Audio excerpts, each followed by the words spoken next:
बिस्मिल्लाहिर्रहमानिर्रहीम। अस्सलाम वालेकुम। मैं हूं मोहम्मद अकरम खोसो। आज डिस्कस करते हैं फेडरल कॉन्स्टिट्यूशनल कोर्ट को, वफाकी आइनी अदालत।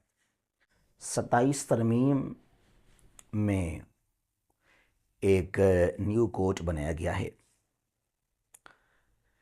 इसको समझते हैं डिटेल के साथ। इस्टेब्लिशमेंट और the formation of the federal constitutional court कैसे बनाया गया, इसको कब बनाया गया, कंपोजिशन एंड स्ट्रेंथ, कितने जजेस होंगे, वो जजेस जो हैं कौन से प्रोविंसेस से होंगे, कौन से एरियाज से जो है उनको अपॉइंट किया जाएगा, क्या उनकी जो हैं क्वालिफ़िकेशन, अहलियत, हलफ बर्दारी, ओथ्स, एक्टिंग चीफ जस्टिस, जजेस, सीट यानी कि इसका हेडक्वार्टर ये कहाँ लोकेटेड है, जो हैं ये अदालत, ये चीज़ जुरिस्डिक्शन एंड पावर्स जो कि बहुत ही इम्पॉर्टेंट है। इसके पास कौन से अख्तियारात हैं, अथॉरिटीज़ हैं, पावर्स हैं, जुरिस्डिक्शन है। तो बहुत कुछ समझते हैं आज के इस लेक्चर के अंदर, इस वीडियो के अंदर, वफाकी आइनी अदालत के बारे में। ठीक है जी। जल्दी में आपको हमें इन्फॉर्म करना चाहते हैं कि हम स्टार्ट कर रहे हैं डेली करंट अफेयर्स, एक ऑफ़र, एक प्रोग्राम जिसको हम ख़त्म नहीं करेंगे। इट इज़ परमानेंट, ये चलता रहेगा कई साल। 20 क्वेश्चंस हैं, 20 क्वेश्चंस डेली आपको उनका पीडीएफ और रिकॉर्डेड लेक्चर्स प्रोवाइड किए जाएंगे।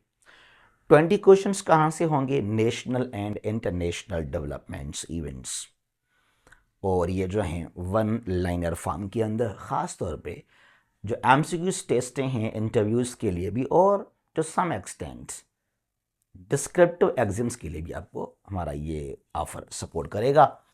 इसको 1 दिसंबर से हम स्टार्ट कर रहे हैं, लेकिन ये परमानेंट है, इसको हम ख़त्म नहीं करेंगे। इसका मंथली फ़ीस है 500, जस्ट 500 मंथली फ़ीस चार्जेस। आप 500 पे करें, आपको हम ग्रुप में ऐड कर लेंगे, और फिर जो है नेक्स्ट मंथ में और 500, तो इसी तरह जो है आप इस ग्रुप को आगे कंटिन्यू कर सकते हैं। इसको हम ख़त्म नहीं करेंगे, ठीक है जी।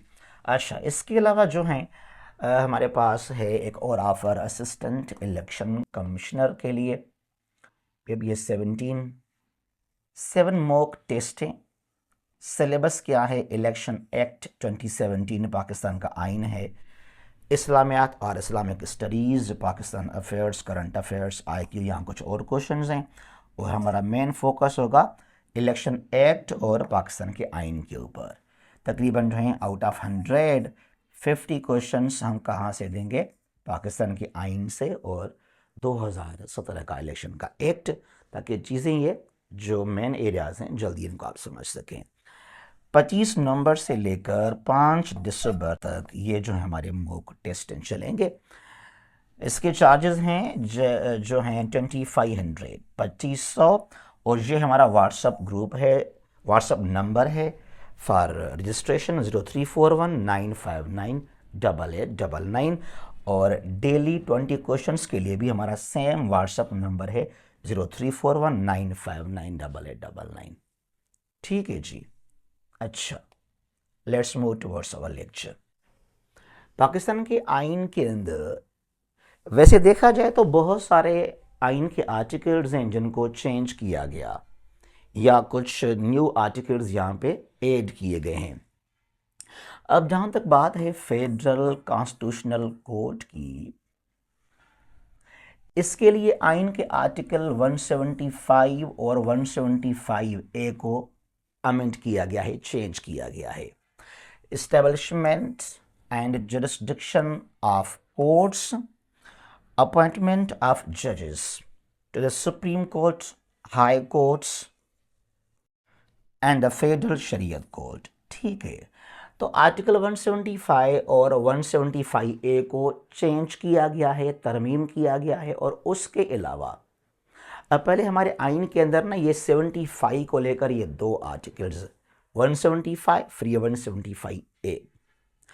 अब क्या हुआ ये दोनों तो चेंज किए गए हैं, लेकिन कुछ और भी इसमें ऐड किए गए, शामिल किए गए हैं। वो कैसे? 175A, तो इस तरह 175 B C D E F G H I J K L तक, यहां से लेकर कहां तक? 175 एल, यहां तक जो है न्यू इसमें आर्टिकल्स ऐड किए गए हैं। और ये सारे के सारे जो आर्टिकल्स हैं, these all are about the federal constitutional code. अगर आप चाहते हैं कि आप जो है इस आइन के, ये जो न्यू कोड है वफाकी आइनी अदालत, इसके बारे में अगर आप जानना चाहते हैं, तो ये आर्टिकल 175 से लेकर 175 एल, इनको लाजमी आप समझें, इनको आप पढ़ें लाजमी। ठीक है जी। अच्छा, यहां पर है the formation, the establishment of the courts. Amendment किया गया है, चेंज किया गया है आर्टिकल 175 को। इसमें पहले क्या लिखा हुआ था हमारे आइन के अंदर कि सुप्रीम कोर्ट होगा और हाई कोर्ट्स होंगे, और अगर नीड हुआ तो फ्यूचर में भी कुछ कोर्ट्स हम बना सकते हैं। तो यहाँ पर जो है ये वर्ड न्यू ऐड किया गया, द वर्ड्स एंड कॉमा करा है कि अ federal constitutional court of Pakistan shall be inserted. तो ये जो है जहाँ से सुप्रीम कोर्ट था कि there shall be supreme court, high courts, तो सबसे पहले अभी इसको रखेंगे, there shall be a federal constitutional court of Pakistan, उसके बाद आएगा supreme court and high courts. ठीक है, तो ये चीज़ जो है न्यू हमारे आइन के आर्टिकल 175 में ऐड किया गया है। तो यहाँ से जो है इस्टेब्लिशमेंट फॉर्मेशन का आगाज़ किया जाता है। एंड रिमेंबर, जो 27 अमेंडमेंट है, ये 13 नवंबर को जो है लॉ बन गया, 2025 ये एक्ट बन गया। एक होता है बिल। बिल क्या है देखें ज़रा। बिल एक जस्ट ड्राफ्ट है जिसको अभी तक असेंबली से पास नहीं किया गया। जब पार्लियामेंट से इसको पास किया जाता है तो फिर वो क्या बन जाता है, उसको सदर जो है मंजूरी दे दे तो वो एक्ट बन जाता है। तो ये एक्ट बना, लॉ बना कब? 13 नवंबर 2025 को, और उसी दिन को ये वफाकी आईनी अदालत भी बनाया गया था। ठीक है जी। अच्छा, अब यहाँ आर्टिकल 175 जो ए है वो बहुत लेंदी है, इसमें बहुत सारी चीज़ें हैं, उनको छोड़ दीजिएगा। हम यहाँ पर आए बी के अंदर। अब ये सारे के सारे न्यू आर्टिकल्स ऐड किए गए हैं, ये है अमेंडमेंट के अंदर, जो पहले हमारे आइन में नहीं था, बी से लेकर एल तक। 175 बी कहलाता है ये constitution of the federal constitutional court, यानी कि composition, its strength, composition and strength, यानी कितने जजेस यहाँ होंगे और वो कहाँ से अपॉइंट किए जाएंगे। ठीक है जी।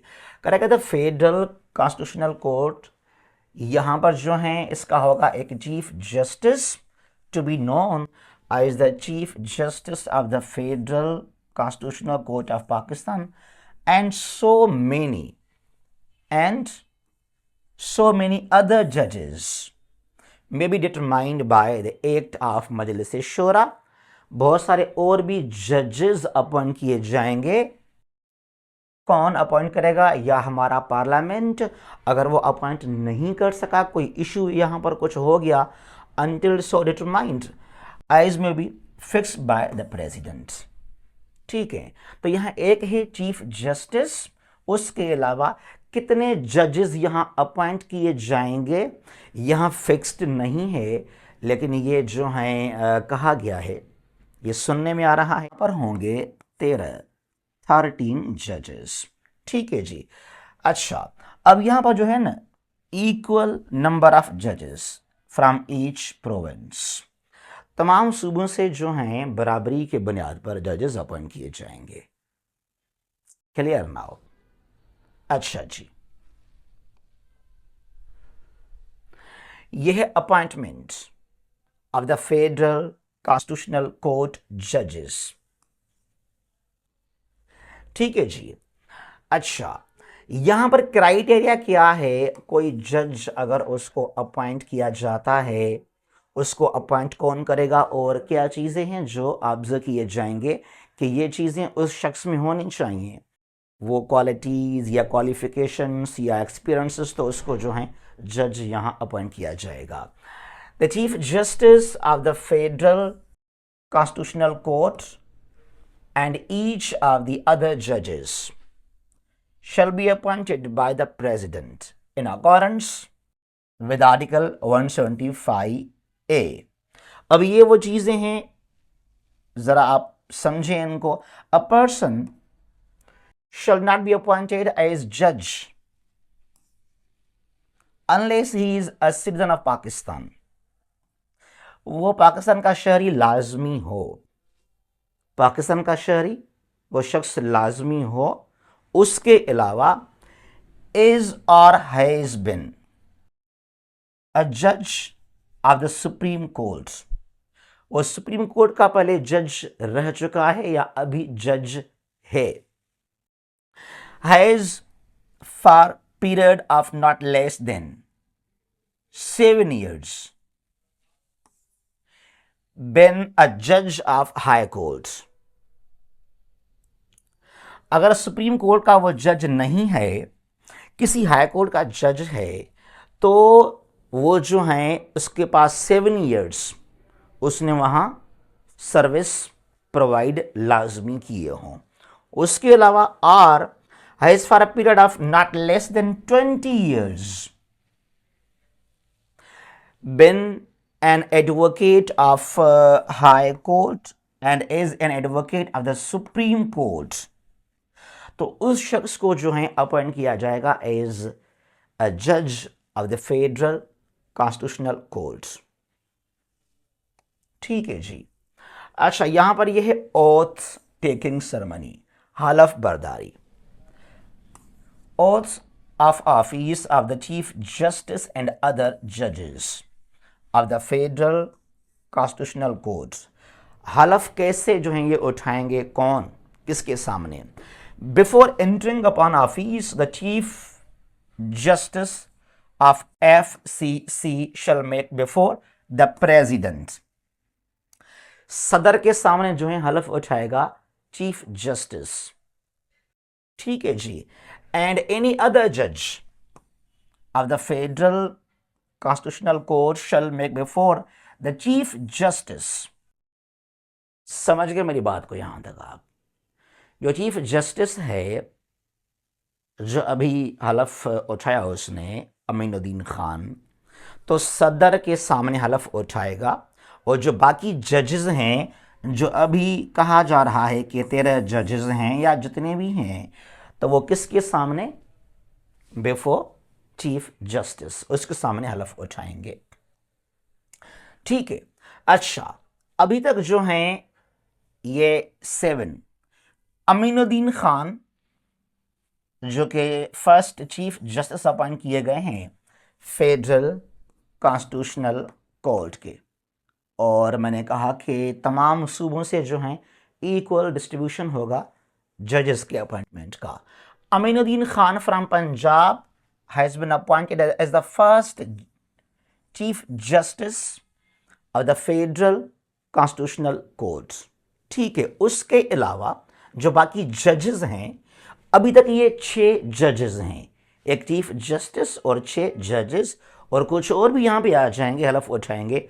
अब पता नहीं कब वो हलफ उठाएंगे, लेकिन जहाँ तक आज तक की बात है, आज है तकरीबन 18 नवंबर, तो ये 6 जजेस ने हलफ उठा लिया। हसन अजहर रजवी फ्राम सिंध, ये शख्स हैं सिंध से। Amir Farooq from Islamabad. Ali Baqar Najafi from Punjab. Rozi Khan from Balochistan. ठीक है। के आगा फ्राम सिंध, और अरशद हुसैन शाह फ्राम खैबर पख्तूनख्वा। तो अभी तक जो है उन्होंने हलफ उठा लिया है। एक चीफ जस्टिस है अमीनुद्दीन खान, आप, और बाकी 6 जजेस ने हलफ उठाया, और यहाँ जो है काम शुरू हो गया। एफसीसी ने अपना जो है फंक्शन शुरू कर दिया है। यहाँ और भी जजेस आ जाएंगे। सुनने में आ रहा है कि 13 जजेस तकरीबन जो हैं यहाँ पर अपॉइंट किए जाएंगे। अच्छा, ये चीज़ अब यहाँ पर है articles 175E 175F G H तक अबाउट jurisdiction एंड पावर्स। क्या अथॉरिटीज़ हैं, क्या अख्तियारात हैं, क्या पावर्स हैं फेडरल कॉन्स्टिट्यूशनल कोर्ट के। The federal constitutional court FCC has exclusive authority over all cases involving constitutional interpretation. Remember, ये बहुत ही चीज़ इंपॉर्टेंट है।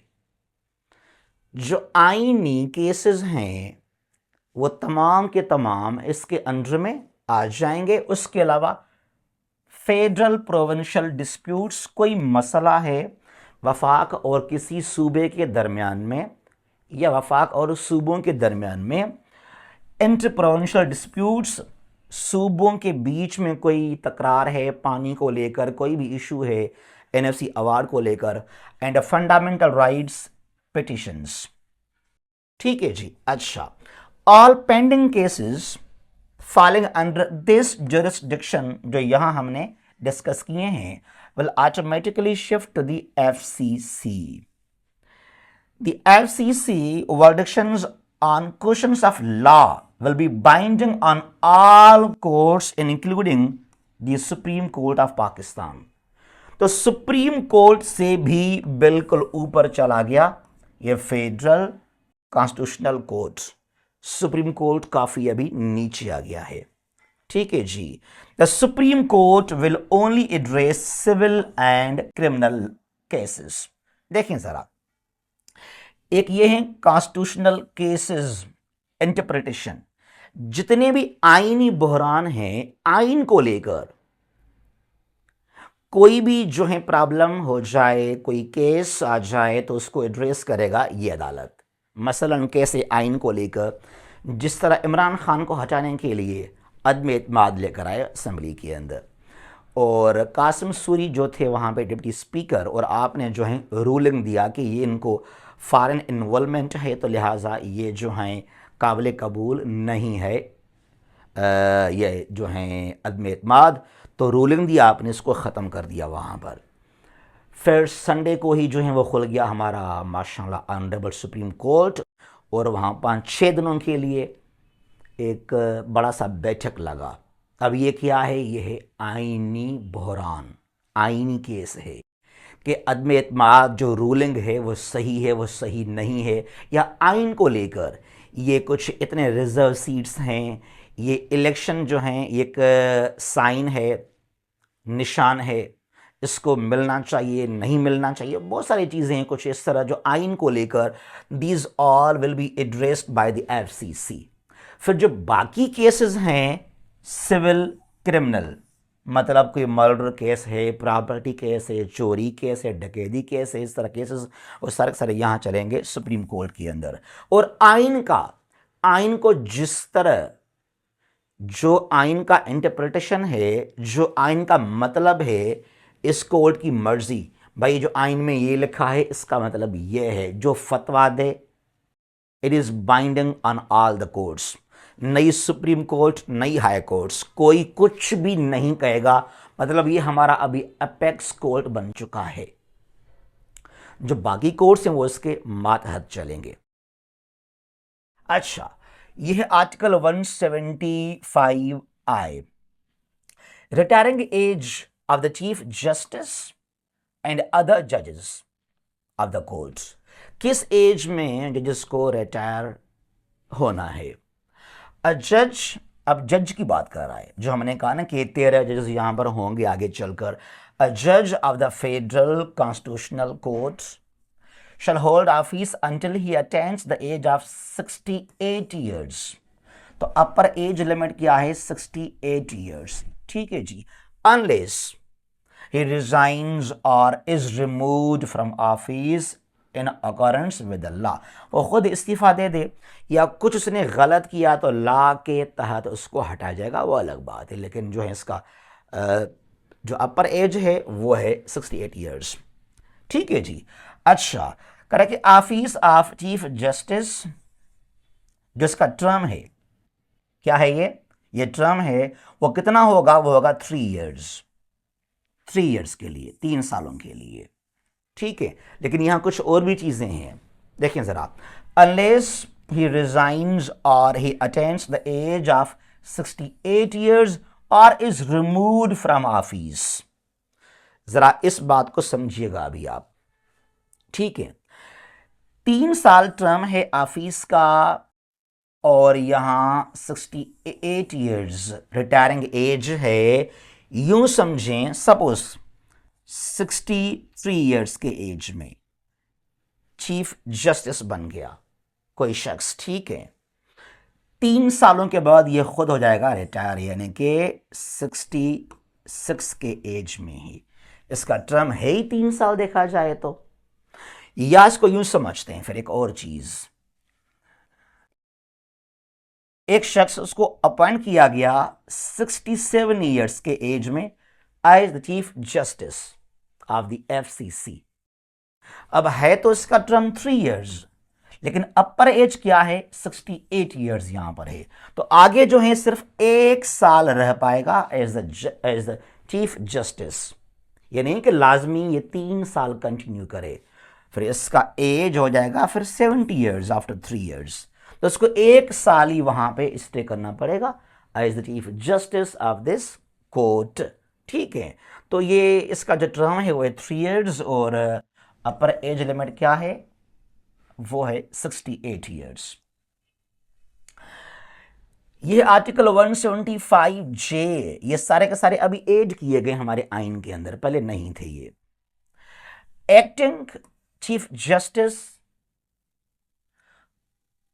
यहां कह रहा है कि the office of chief justice of the federal constitutional court is vacant, अगर खाली हो जाए। या कह रहा है कि वो जो है वो एब्सेंट है या वो बीमार है, वो अनेबल है, कहीं फॉरेन चला गया हज उम्रा करने के लिए, पाकिस्तान में नहीं है, या पाकिस्तान में है तो वो जो है वो यहाँ पर एब्सेंट है, या वो जो है ठीक तरह से ड्यूटी परफॉर्म नहीं कर सकता, बीमार है, मतलब कोई भी इशू है, तो एक्टिंग कौन होगा, chief justice. Correct, the president shall appoint one of other जजेस of the federal constitutional court to act as its chief justice. जो बाकी यहां जजेस होंगे तो वहां से किसी को जो है सदर साहब एक्टिंग कुछ दिनों के लिए आर्जी तौर पे चीफ जस्टिस अपॉइंट कर सकता है। अब ये बात है एक्टिंग चीफ जस्टिस की, आर्टिकल 175J की बात कर रहा है ये। आर्टिकल 175 के एक्टिंग जजेस, अब जो जजेस हैं चाहे वो 13 हैं 12 हैं, वो जो भी होंगे, लेकिन अभी सुनने में आ रहा है कि वो 13 होंगे। अगर कोई वहां से एब्सेंट है दी ऑफिस ऑफ जज, कोई जज वहां से एब्सेंट है या मतलब कोई वैकेंट है वहां सीट, या वो एब्सेंट है या वो अनेबल है तो परफॉर्म द फंक्शंस, तो फिर क्या होगा, फिर द प्रेसिडेंट में appoint a judge of the Supreme Court or High Court who is qualified for appointment as judge। जो हमने कहा था ना आपको, क्वालिफिकेशन होना चाहिए लाजमी उनका, फिर क्लियर ना हो। तो टेम्पररी अरसे के लिए जो है कोई जज होगा कहाँ का, सुप्रीम कोर्ट का या हाई कोर्ट का, फिर जो है उसको यहाँ पे अपॉइंट किया जाएगा। ये जस्ट एक्टिंग कुछ दिनों के लिए या कुछ महीनों के लिए, कुछ इस तरह। 175 ये एल तक मैंने कहा कि जो हैं ये ऐड किए गए new articles. The seat of the federal constitutional court, यानी ये कहां लोकेटेड है, ये है कहां पे। पहले हमारा सुप्रीम कोर्ट देखें जरा, ये जो पिक्चर है यहां पर, ये सुप्रीम कोर्ट की बिल्डिंग है, वो तो यहां पर इस्लामाबाद के अंदर। अब जो न्यू कोर्ट बना तो ये कहाँ लोकेटेड है, इसका बिल्डिंग कहाँ पर होगा, ये किस शहर में होगा? ठीक है जी, the permanent seat of the federal constitutional court shall be at Islamabad. ठीक है, ओके। लेकिन अभी तक क्या हुआ, अभी तक जो है कोई बिल्डिंग तो न्यू है ही नहीं। तो अब क्या हुआ, जो कल से लेकर फंक्शंस स्टार्ट किए गए हैं वह है इस्लामाबाद हाई कोर्ट के अंदर।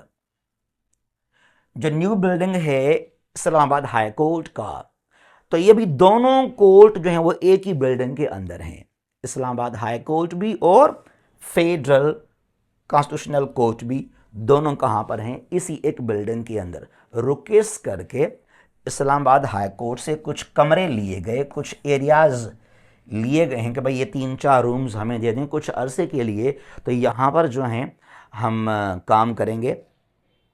टेम्परी तौर पे जो हैं यहाँ पर जो है वो हाउस किया गया है वफाकी आइनी अदालत को, जब तक इसका अपना एक इंडिपेंडेंट बिल्डिंग ना बन जाए। ठीक है, तब तक यहां रहेगा ये।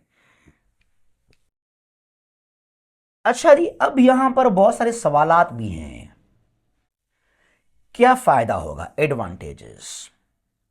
एक तो ये है, कुछ इसके फायदे भी हैं अगर देखा जाए तो। जो हमारा सुप्रीम कोर्ट है, सुप्रीम कोर्ट में आप देखें ज़रा, जब कोई आईनी बहरान पैदा हो जाता है, ख़ास तौर पर जो इलेक्शंस हो जाते हैं उस वक्त, फिर 5-6 दिन जो बाकी केसेस हैं सब स्टॉप हो जाते हैं। सिविल क्रिमिनल केसेस, उनकी वहाँ हियरिंग नहीं होती, तो काफ़ी बर्डन है सुप्रीम कोर्ट के ऊपर। तो वो जो बर्डन है इस पर, उसको कम करने के लिए अब जो आईनी जो कॉन्स्टिट्यूशनल केसेस होंगे तो वो सारे के सारे यहाँ चलेंगे वफाकी आईनी अदालत के अंदर। तो बर्डन काफ़ी डिक्रीज हो गया सुप्रीम कोर्ट से। यहाँ तक बात ठीक है, इट इज़ गुड। अगर बात की जाए इट्स डिसएडवांटेजेस, अब यहां पहले तो बात यह है कि जिस पार्लियामेंट के अंदर, जिस पार्लियामेंट ने तरमीम किया, 27th अमेंडमेंट किया, वो पार्लियामेंट में मेजॉरिटी है नहीं है, सवाल या निशान है। उसके अलावा अमेंडमेंट आप जब करते हैं उस पर डिस्कशन होती है, डिबेट्स, कई दिन, 15 दिन, 20 दिन उसको पढ़ते हैं वहाँ पे जो हैं सेनेटर्स, एमएनएज, क्या लिखा हुआ है इसके अंदर। एक लंबी बहस होती है, डिस्कशंस, उसके बाद वहाँ उसको जो है पास किया जाता है। या कुछ चीज़ें जो कंट्राडिक्टरी हैं कि भाई यहाँ चेंज करें, ये ठीक नहीं है, इसको हटा दो यहाँ से, कुछ इस तरह करके। अब यहाँ मैंने देखा कि 1-2 दिनों के अंदर बस पास किया गया अमेंडमेंट्स। देखा जाए तो अमेंडमेंट की कोई इतनी ज़रूरत भी नहीं थी। क्या मिलेगा आवाम को?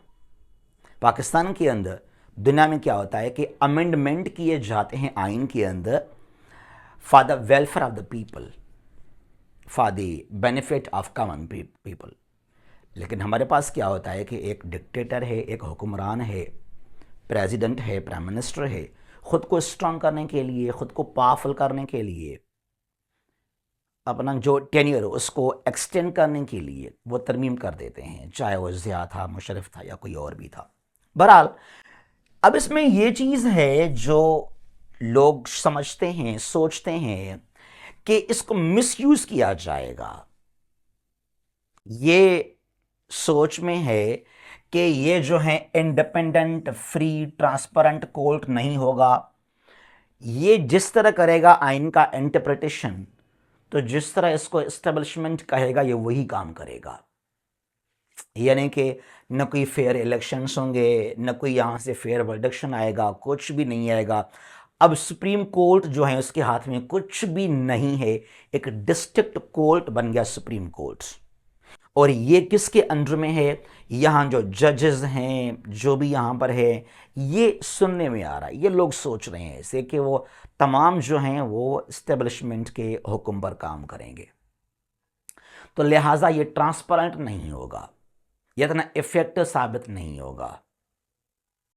यहां सिर्फ इंतकामी जो कार्रवाई हैं उनको जो हैं डिस्कस करने के लिए, हल करने के लिए बस इस कोर्ट को यूज़ किया जाएगा। तो कुछ लोग यूं भी समझते हैं, वेल देखते हैं ज़रा, हो सकता है यह बेहतर काम कर सके, हो इट्स पॉसिबल, जल्दी में हम भी फतवा जारी ना करें, हो सकता है फ्यूचर में जो है ये कोर्ट काफ़ी बेहतर काम कर सके। और जो पाकिस्तान में आजकल मोर देन 2 मिलियन 20 लाख से ज़्यादा हमारे पास केसेस पेंडिंग में पड़े हैं। अब हो सकता है सुप्रीम कोर्ट उनको जल्दी एड्रेस करे, उनको हल करवाए, क्योंकि उस पर काफ़ी बर्डन अभी वहाँ से कम किया गया है। जहाँ भी हैं खुश रहें, महफूज रहें, कामयाब रहें, सलामत रहें। अल्लाह हाफिज़।